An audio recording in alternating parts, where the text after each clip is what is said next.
ಶಶಿಧರ ಆರಾಧ್ಯ ಇಲ್ಲೇನಾಗ್ತಾಯಿದೆ, ಇನ್ನೊಂದು ಕಡೆ ಯಾವ ದಾಳವನ್ನು ಈ ಕಡೆ ಡಿ ಕೆ ಶಿ ಹೊರಡ್ಸೋಕ್ಕೆ ಶುರು ಮಾಡಿದ್ರು, ತಂಡೋಪತಂಡವಾಗಿ ದೆಹಲಿ ಏರ್ಪೋರ್ಟಲ್ಲಿ ಕರ್ನಾಟಕದ ಶಾಸಕರು ಯಾವತ್ತಿಗೆ ಇಳಿಯೋಕ್ಕೆ ಶುರುವಾದರೂ, ಈಗ ಸಿದ್ದರಾಮಯ್ಯನವ್ರ ಕಡೆಯಿಂದಾನು ಅವರು ಒಪ್ಪಿಗೆ ಪಡ್ಕೊಂಡು ಹೊರಟಿದ್ದಾರೋ ಒಪ್ಪಿಗೆ ಪಡ್ಕೊಳ್ಳದೆ ಹೊರಟಿದ್ದಾರೋ ನನಗೆ ಗೊತ್ತಿಲ್ಲ.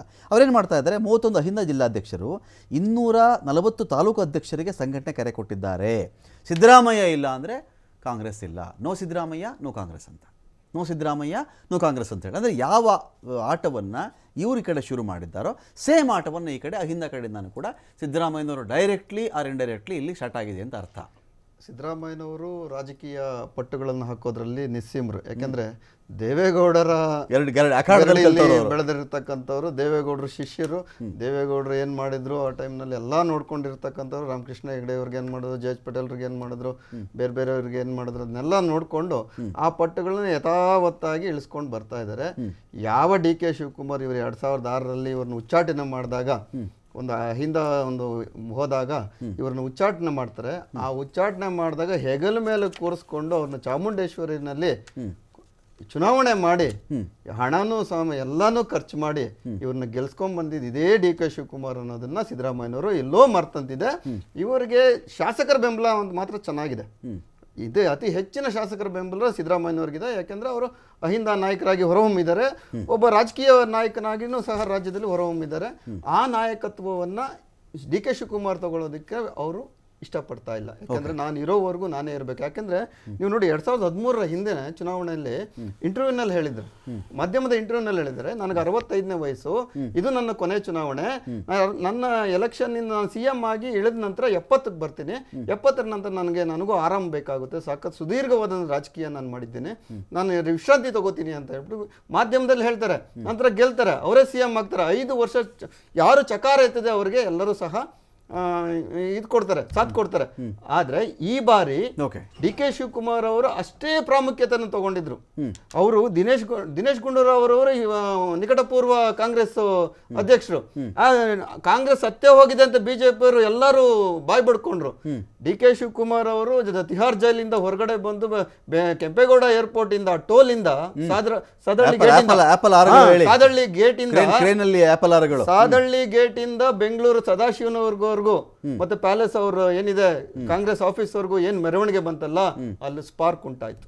ಅದೇ ಕೆಪಿಸಿಸಿ ಅಧ್ಯಕ್ಷ ಗಾದಿ ಅಲ್ಲಿ ಸೋನಿಯಾ ಗಾಂಧಿ ಅವರು ಇದೇ ರೀತಿ ಇವ್ರೆ ನೀವು ವೀರೇಂದ್ರ ಪಪ್ಪಿ ಅವ್ರನ್ನ ವಿಲಯ ಕುಡ್ಕಾಡಿ ನೋಡಕ್ ಹೋಗಿದ್ರು.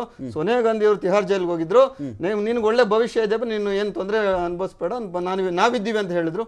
ನಂತರ ಅವ್ರನ್ನ ಅಧ್ಯಕ್ಷರು ಮಾಡಿದ್ರು. ಇಡೀ ರಾಜ್ಯದ ಉದ್ದಗಲಕ್ಕೂ ಡಿ ಕೆ ಶಿವಕುಮಾರ್ ಸಂಚಲನ ಮೂಡಿಸಿದ್ರು. ಜೊತೆಗೆ ಸಿದ್ದರಾಮಯ್ಯನವರ ವೋಟ್ ಬ್ಯಾಂಕ್ ಏನಿದೆ ಅದು ಸೇರಿ ಮತ್ತು ಗ್ಯಾರಂಟಿಗಳು.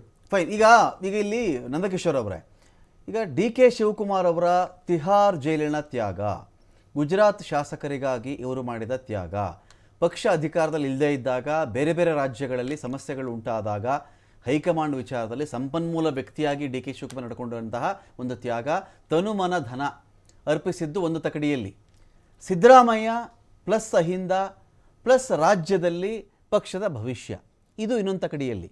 ಯಾವ್ದು ಜಾಸ್ತಿ ತಗೋತಾ ಇದರಲ್ಲಿ ಅಂತ? ರಮಕಾಂತ್, ತನು ಮನ ಧನ ಅಂತ ಹೇಳಿದ್ರಿ. ಆ ಧನ ಅಂತಕ್ಕಂಥದ್ದು ಬಹಳ ಇಂಪಾರ್ಟೆಂಟ್.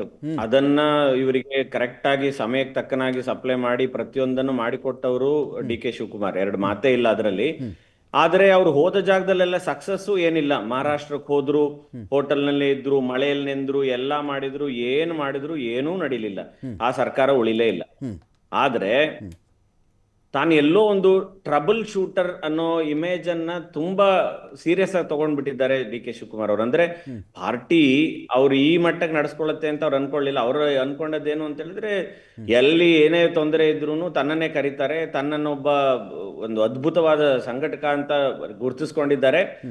ಹಾಗಾಗಿ ನಾನು ಯಾವುದೋ ಒಂದು ಪಾಯಿಂಟ್ ಆಫ್ ಟೈಮ್ ನಲ್ಲಿ ಕೇಳಿದಾಗ ನನಗಿಲ್ಲ ಅನ್ನುವ ಸಾಧ್ಯತೆ ಇಲ್ಲ ಅನ್ನೋ ಇವ್ರ ಮೈಂಡ್ ನಲ್ಲಿದೆ.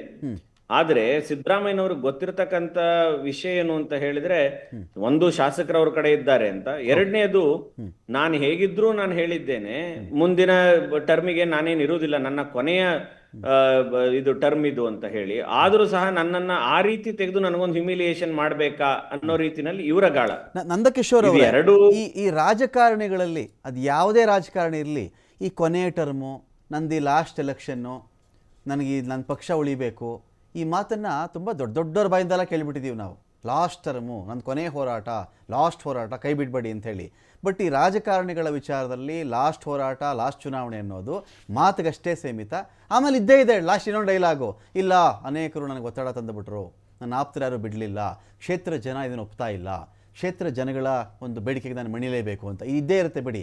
ಈ ಲಾಸ್ಟ್ ಚುನಾವಣೆ ಅನ್ನೋದನ್ನು ಯಾವ ರಾಜಕಾರಣಿ ವಿಚಾರದಲ್ಲಿ ಹೇಳಿದ್ರು ನಂಬೋದು ಕಷ್ಟ ನಾವು ಅಂತ. ಅಲ್ಲ, ಅದೇ ನನ್ನ ಪ್ರಕಾರ ಈಗ ಡಿ ಕೆ ಶಿವಕುಮಾರ್ ಅವ್ರಿಗೆ ಅರಿವಾಗಿದೆ ಅಂತ. ಇದು ಕೊನೆಯ ಬಾರಿ ಯಾವ ಒಂದು ಸೂಚನೆಯೂ ಇಲ್ಲ ಸಿದ್ದರಾಮಯ್ಯನವರು. ಬಿಟ್ರೆ ತಾನೇ ಇನ್ನೂ ಒಂದ್ ಟರ್ಮ್ ಬೇಕಾದ್ರೆ ಎಲೆಕ್ಷನ್ ಗೆದ್ದು ತಾನು ಇರ್ತೀನಿ ಎನ್ನುವ ರೀತಿಯ ಒಂದು ಬಿಹೇವಿಯರ್ ತೋರಿಸ್ತಾ ಇದ್ದಾರೆ. ಹಾಗಾಗಿ ಈಗ ಭದ್ರ ಮಾಡ್ಕೊಂಡು ಈಗಲೇ ತೊಂದರೆ ಶುರು ಮಾಡ್ಲಿಲ್ಲ ಅಂತ ಹೇಳಿದ್ರೆ ಸಿಕ್ಕುವಷ್ಟು ಸಿಕ್ಕೋದಿಲ್ಲ ಅನ್ನೋ ರೀತಿನಲ್ಲಿ ಇವ್ರಿಗೆ ಎಲ್ಲೋ ಒಂದು ಮೈಂಡ್ ನಲ್ಲಿ ಇದೆ ಶಿವಕುಮಾರ್ ಅವರಿಗೆ. ಆದ್ರೆ ಶಿವಕುಮಾರ್ ಅವ್ರ ನನ್ನ ಪ್ರಕಾರ ಓವರ್ ಎಸ್ಟಿಮೇಟ್ ಮಾಡ್ಕೊಂಡ್ ಬಿಟ್ಟಿದ್ದಾರೆ ಅವರನ್ನ. ಹೇಗೆ ಅಂತ ಹೇಳಿದ್ರೆ, ಒಂದು ತನ್ನ ಹಣ ಬಲ ಇದೆ, ಸೆಕೆಂಡ್ ಎಲ್ಲೆಲ್ಲೋ ವಾರ್ನಿಂಗ್ ಕೊಟ್ಟಿದ್ದಾರೆ, ನನ್ನನ್ನ ಏನೋ ಮಾಡ್ಲಿಕ್ಕೆ ಬಂದವರೆಲ್ಲ ಇವತ್ತು ಎಲ್ಲಿದ್ದಾರೆ ನೋಡಿ, ಜಾರಕಿಹೊಳಿ ಬ್ರದರ್ ಎಲ್ಲಿದ್ದಾರೆ ನೋಡಿ, ಬೇರೆ ಯಾರು ನನ್ನನ್ನ ಚಾಲೆಂಜ್ ಮಾಡಿದ್ರು. ಹಣಬಲ ಅನ್ನೋ ವಿಚಾರ ಇದೆಯಾ ನಂದಕಿಶೋರ್ ಅವರೇ? ಈ ಹಣಬಲ ಅನ್ನೋ ವಿಚಾರ ಇವತ್ತಿಗೆ ಸಿದ್ದರಾಮಯ್ಯನವರ ಬಣದ ಕಡೆಯವರಲ್ಲಿ ಹಣಬಲ ಇಲ್ವೇ ಇಲ್ವಾ? ಮಹದೇವಪ್ಪನವ್ರ ಹತ್ರ ಹಣಬಲ ಇಲ್ಲ, ಪಾಟೀಲ್ ಹತ್ರ ಇಲ್ಲ, ಈ ಕಡೆ ಜಾರಕಿಹೊಳಿ ಅವ್ರ ಹತ್ರ ಇಲ್ಲ. ಎಲ್ಲ ಉದ್ಯಮಿಗಳಿದ್ದಾರೆ, ಬೇರೆ ಬೇರೆ ರೀತಿಯಲ್ಲಿ ಪಳಗಿರೋಡಿದ್ದಾರೆ, ಹಳೆ ಪಟ್ಟುಗಳು ಹಾಕೊಂಡಿದ್ದಾರೆ. ಖಂಡಿತವಾಗ್ಲು. ಆದ್ರೆ ಎಲ್ಲರಿಗೂ ಅದೇ ಮಟ್ಟದ ಧೈರ್ಯ ಇದೆಯಾ ಅನ್ನೋದು ಕೂಡ ಇಂಪಾರ್ಟೆಂಟ್ ಅಲ್ಲ. ಈಗ ಯಾಕೆ ಶಿವಕುಮಾರ್ ಅವ್ರನ್ನ ಒಂದು ಫೇಸ್ ಆಗಿ ತೋರಿಸ್ತಿದ್ರು ಅಂತ ಹೇಳಿದ್ರೆ, ಯಾವ್ದಕ್ ಬೇಕಾದ್ರೂ ಇದಾಗಿ ರೆಡಿ ಆಗಿರ್ತಕ್ಕಂಥ ವ್ಯಕ್ತಿ ಅನ್ನೋ ರೀತಿನಲ್ಲಿ ಬಿಂಬಿಸ್ಕೊಂಡ್ರು. ಆದ್ರೆ ಶಿವಕುಮಾರ್ ಅವ್ರ ಮನಸ್ಸಲ್ಲಿ ಎಲ್ಲೋ ಇದ್ದಿದ್ದೇನು ಅಂತ ಹೇಳಿದ್ರೆ, ಒಂದು ನ್ಯಾಚುರಲ್ ಆಗಿ ಒಂದು ಪ್ರೆಷರ್ ಬಿಲ್ಡ್ ಆಗುತ್ತೆ. ಈಗ ಕರೆಕ್ಟ್ ಆದ ಸಮಯ ಇದು, ಈಗ ಶಿವಕುಮಾರ್ ಅವ್ರಿಗೆ ಕೊಡ್ಬೇಕು ಅನ್ನೋ ರೀತಿನಲ್ಲಿ ಎಲ್ಲೋ ಆಗತ್ತೆ ಅಂತ ಅವ್ರು ಅನ್ಕೊಂಡದ್ದು. ಬಟ್ ಅದು ನಡೆದಿಲ್ಲ, ಅದು ಖಂಡಿತವಾಗ್ಲೂ ನಡೆದಿಲ್ಲ. ಕಾಂಗ್ರೆಸ್ನಲ್ಲೇ ಆಗ್ಲಿ, ಬಿಜೆಪಿಯಲ್ಲಾಗ್ಲಿ, ಬೇರೆ ಪಕ್ಷಗಳಲ್ಲಾಗ್ಲಿ ಎಲ್ಲಿಯೂ ಏನು ಶಾಸಕರು ಅನ್ನೋರು ಯಾರು ಶ್ರೀಮಂತರ ಅಲ್ಲದೆ ಇರೋರು ಯಾರು ಇಲ್ವೇ ಇಲ್ಲ. ಎಲ್ಲರೂ ಶ್ರೀಮಂತರೇ, ಎಲ್ಲರೂ ಬೇಕಾದಷ್ಟು ಹಣ ಮಾಡಿರುವವರೇನೆ, ಎಲ್ಲರ ಹತ್ರವೂ ಹಣ ಇದೆ. ಆದ್ರೆ ಸಮಯಕ್ಕೆ ತಕ್ಕನಾಗಿ ಅದರಿಂದ ನಮಗೂ ರಿಟರ್ನ್ ಬರುತ್ತೆ ಅಂತ ಕೊಡುವವರು ಎಷ್ಟು ಜನ ಇದ್ದಾರೆ ಅಂತಕ್ಕಂಥದ್ದು ಇಂಪಾರ್ಟೆಂಟ್ ಅಷ್ಟೇ. ಇಲ್ಲ ಅಂತ ಹೇಳಿದ್ರೆ ಹಣಬಲ, ಈವನ್ ಸಿದ್ದರಾಮಯ್ಯನವರು ಈಗ ಬೇಕು ಅಂತ ಹೇಳಿದ್ರೆ 10 ಜನ ಕರೆದು ಶಾಸಕರನ್ನ ನಾನು ಇಷ್ಟು ಮಾಡಿದ್ದೇನೆ, ನಿಮಗೆ ಇಷ್ಟು ವರ್ಷ ಜೊತೆಲಿ ಇಟ್ಕೊಂಡಿದ್ದೇನೆ, ನನಗೆ ಈ ಸಮಯಕ್ಕೆ ಇಷ್ಟು ಬೇಕು ಅಂತ ಖಂಡಿತ ಕೊಡ್ತಾರೆ. ಬಟ್ ಇದ್ರೆ ಎಲ್ಲರ ಮಧ್ಯದಲ್ಲಿ ಅದೇ ಹೇಳಿದ್ನಲ್ಲ, ಮತ್ತೆ ಅದೇ ಪಾರ್ಟಿ ಒಳಗಡೆ ಇಷ್ಟು ಮಟ್ಟದ ರಾಜಕೀಯ ನಡೆಯೋದು ಅನ್ನೋದು ಒಂದು ವಿಚಿತ್ರವಾದಂತ ಒಂದು ಸಂಗತಿ ಇದು.